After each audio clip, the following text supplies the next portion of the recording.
Растурале лажни пари низ Европа, но паднаа во рацете на правосудните органи. Во текот на вчерашниот ден е затворена печатница за фалсификувани пари и сузбиена е македонско-српска криминална група. 10 лица беа уапсени во рамки на акцијата со кодно име Вардар, а обвинителството соопшти дека е отворена истрага за 6 од нив. Осомничени се за злосторничко здружување, фалсификување пари, перење пари, а ќе се проверува и за други можни кривични дела. При претресите на повеќе локации се одземени пари и друга опрема. Имало и оружје, телефони, лаптопи, кои што сега се предмет на вештачење од доказниот материјал. Криминалната група била организирана кон крајот на 2023 година на територијата на Македонија и соседна Србија. Функционирале се додека да бидат фатени од полицијата, изработувајќи и пуштајќи во оптек фалсификувани средства. Оваа истрага е со предзнак меѓународна, координирана е од страна на Европол, како и македонската и српската полиција. Обвинителството побара притвор за 6 осомничени.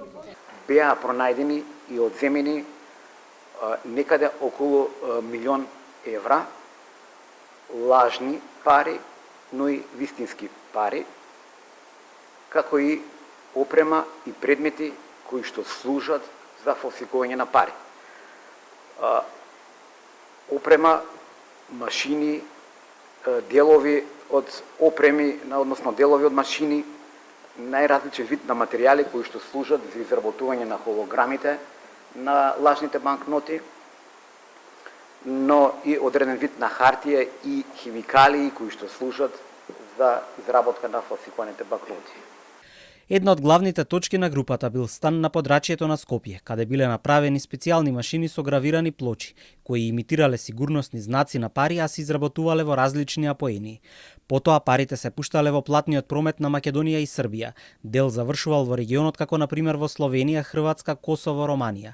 Сепак фалсификатите стигнувале и до Западна Европа, односно Австрија и Германија. Исто изработени лажни пари биле најдени минатата година во Европската Унија. До декември 2024 година од ваков тип на фалсификати, бидејќи кога имате фалсификувани пари, тие се класифицираат по одредена типологија, значи по типологијата што е најдена на лице место на настанот, некаде имаме од прилика 1.150.200.000 евра најдено на територијата на различни земји, така што оваа околност дополнително ќе се проверува преку нашите партнерски служби. Во рамки на меѓународната акција действија се спроведени и во Република Србија. Извршени се 9 претреси, од слобода се лишени 6 членови на организираната криминална група, при што се пронајдени и одземени околу 154.000 евра.